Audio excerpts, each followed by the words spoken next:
Hi, I'm author Renee Mason, and I'm coming to you on behalf of the Paranormally Yours book club.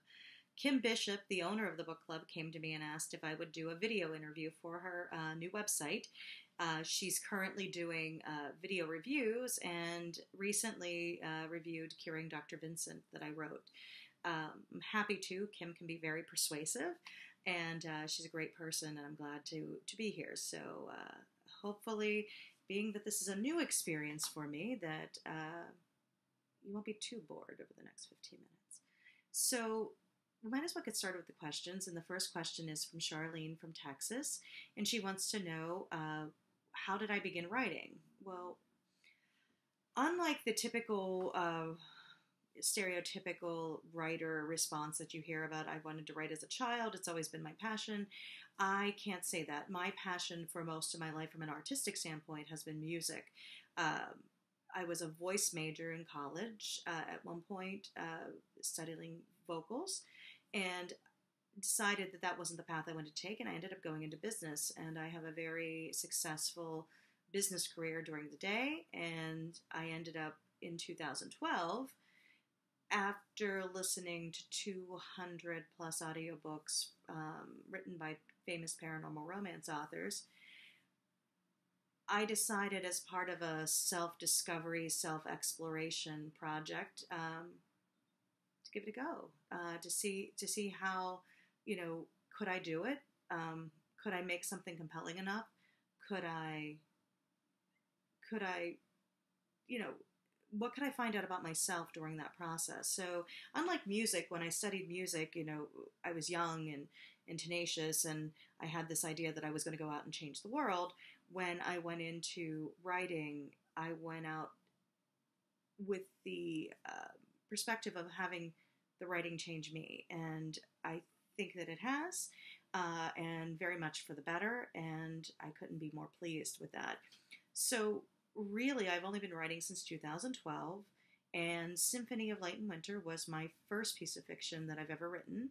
So it was definitely a surprise for it to go on, and within a year of me starting it, I had a publishing contract for it. And then after that, the following year, it won several Romance Writers of America awards. So that was very fulfilling for me, and it took for what I had as just more of a self-discovery, a concept, it became a second career, and it's a wonderful career. I can't even begin to explain the dynamic that happens in the romance writer community, and just how wonderful the people are, and how supportive. And that was one of the great things when I went into writing. I went in with my eyes wide open, unlike when I went into music, and I went in with some preconceived notions that I think really held me back. I went in and basically was a sponge for everything. I went in and asked for guidance and put myself out there and allowed people to rip my work apart so that I could learn, even for what advice I needed to take and what advice I shouldn't take. And it was really just it was almost a boot camp of sorts, kind of a writing boot camp. And I wouldn't change that experience for anything. And I think that because of that, I'm better at what I do, and I continue to learn every day. I learn from my mistakes. I try to do better on the next book. Every iteration, I try to make a little bit more compelling and a little bit more refined. So that's, from a writing perspective, that's how long I've been writing. And then the next question that Charlene has is, did I always want to be a writer? And the answer is no. It never even occurred to me until, I don't know, it was a February morning, and I decided to wake up. I looked at my husband and said, I think I can write one of those. And I didn't think I'd be very good at it, to be honest, but I thought that it was worth a shot. Now here I am. So Charlene also wants to know what authors I enjoy reading, which is very apropos to this particular topic, because I had been listening to audiobooks a lot. My day career is, I have a long commute, and I do travel, so I a lot of times find audiobooks much more conducive, because you can't exactly drive and read. So I listened to 200 plus audiobooks over several years, and they were almost all exclusively paranormal romance. And the big names, J.R. Ward, Sherilyn Kenyon, all of them, and just fabulous writers. One that I connect with probably more so than most, and it's because it's a style that I particularly personally enjoy. Not that there's anything better or worse about one style over another, but Janine Frost writes first person perspective, and for me, that gives that intimate perspective with the characters, and you really get in their head and really understand what's going on, and just some very, very, very well written dialogue. And that's really where I concentrate my writing as well, is in the dialogue, and then also that very close point of view. So I really enjoy Janine, and I really enjoy just, you know, J.R. Ward is just unbelievably creative. So that's a few, and I could go on. And then on top of that, I have all of my writer friends that I've made since then, and they are equally as talented. Robin Peterman is one of them. Millie Taden. They're just great people. Very, very talented, very prolific writers, and great people to know. And I could name people for all day long. This video could be 50 minutes long, and I probably wouldn't even get half of them. So, but just tremendous amount of talent. So I'm glad, because I get to read great stuff as part of just my everyday socialization now. So Charlene also wants to know where I get my inspiration from on my stories, and the truth is I have no idea. No clue. I don't know where they come from. I don't know why they end up the way that they end up. It really could be, I could be standing in line at the grocery store and I'd be like, that's an interesting concept, or that's an interesting conflict. They usually don't flesh out until I'm actually sitting there writing, and I might know the end game or the end result, or I might know what I need to do for that particular scene. I typically write scene by scene, but I have no idea. A lot of times I write a scene, I look at it, and I am completely astounded as to what actually ended up on the paper, because it was something that I consciously would never select to write. If you had asked me and I had to tell you, you would never get anything like what it comes out on the paper. Truly is one of the of all the things that I've ever experienced, probably one of the most magical things, and that's probably the best word to use, because it really is almost as if somebody else wrote it. When I read my books now, because I have to go back, and right now I'm working through the audiobook process, and I'm actually listening to somebody else read my book, there's really no connection to me writing it. Now, I do try to pick out things that I can improve upon, and I'm always going through that process, but it really, trust me, you don't consciously decide to write what's in Symphony of Light and Winter or The Good Doctor. So that's about it. So what experiences do I have doing research? Interesting. Research. I don't have to do a lot of research. That's the nice thing about it.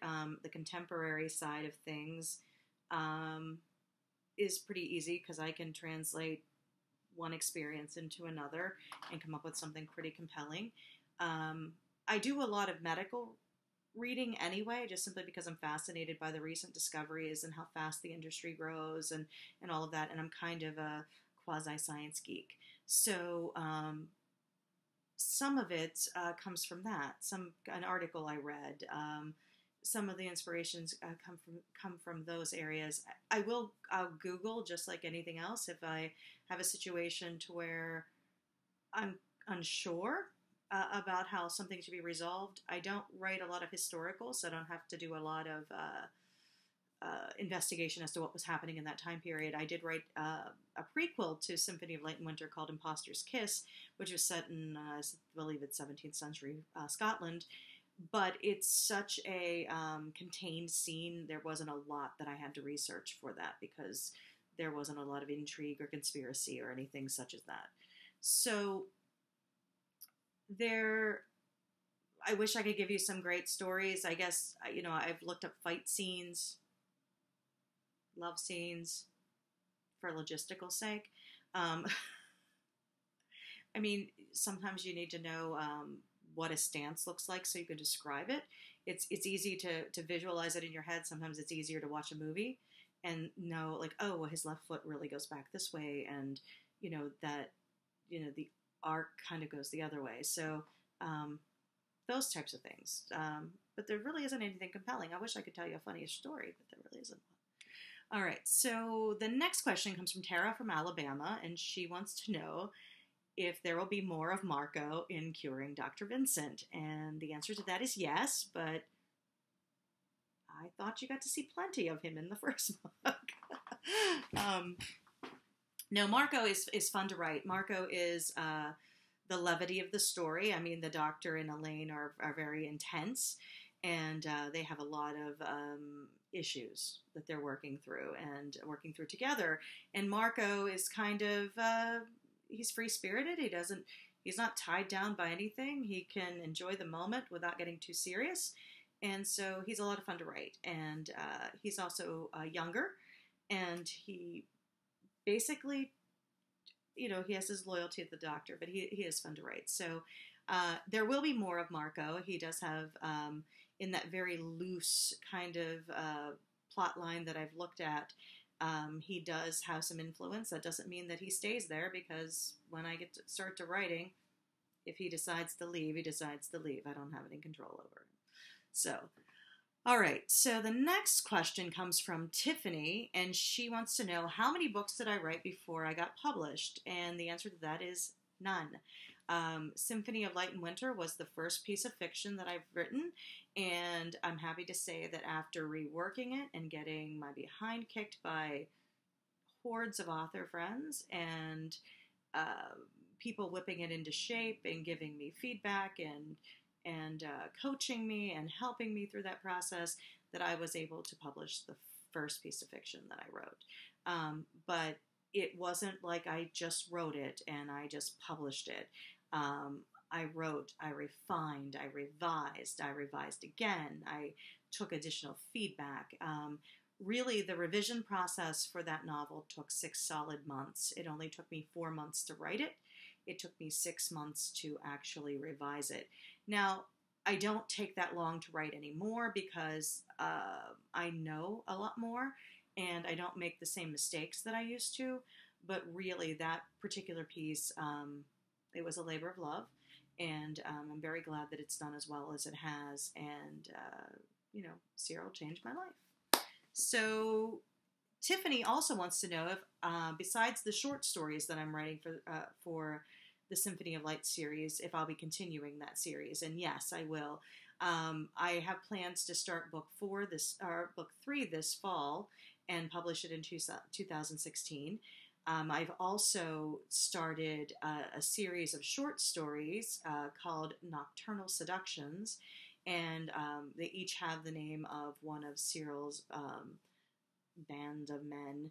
And what those stories are is it gives the reader a glimpse to the dreams that she encounters from the men in the second book.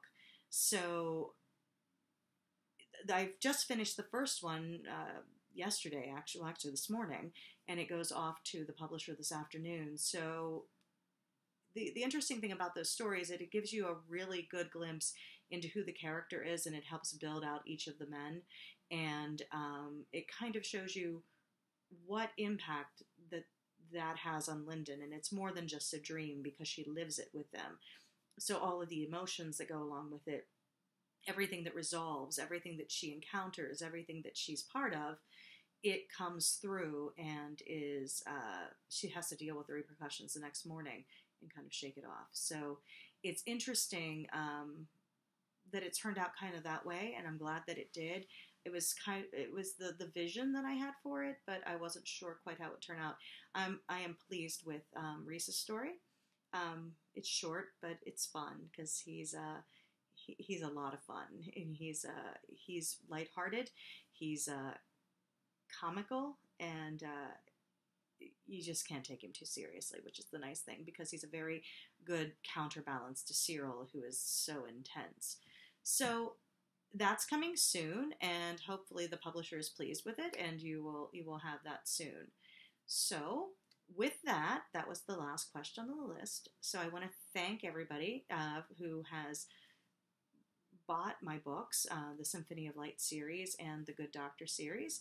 I'm happy to say that today I am starting the first chapter of Surviving Dr. Vincent, and hopefully that book will stay on track and be out in September. And also, as I said, Nocturnal Seductions, Reese's story, is with the publisher, and hopefully will be out this summer. I'm also working on a compilation of 20 plus stories from erotic authors called Just Desserts, and there is a story in there featuring Marco, Sebastian, Xavier, and Elaine within that book that will be available June 22nd. And some fabulous writers are part of that. Renee George, Michelle Bardsley, Zara Cox, Elizabeth Bishop. The tremendous amount of talent is involved in this collection, and I'm very pleased to be part of it. It's going to be 99 cents. It's going to be cheap. It'll be fun, and it's very sexy, so you'll like that. Other than that, I'm also Curing Dr. Vincent is coming to audiobook, and Noah Michael Levine and Aaron DeWard are the voices of all the characters from that book, and I couldn't be more pleased with their performance, and you're really going to enjoy it. So if you have any more questions, please forward them to Kim, and I will be happy to answer them at any time. And so thank you for having me, and thank you for all you do. Thanks.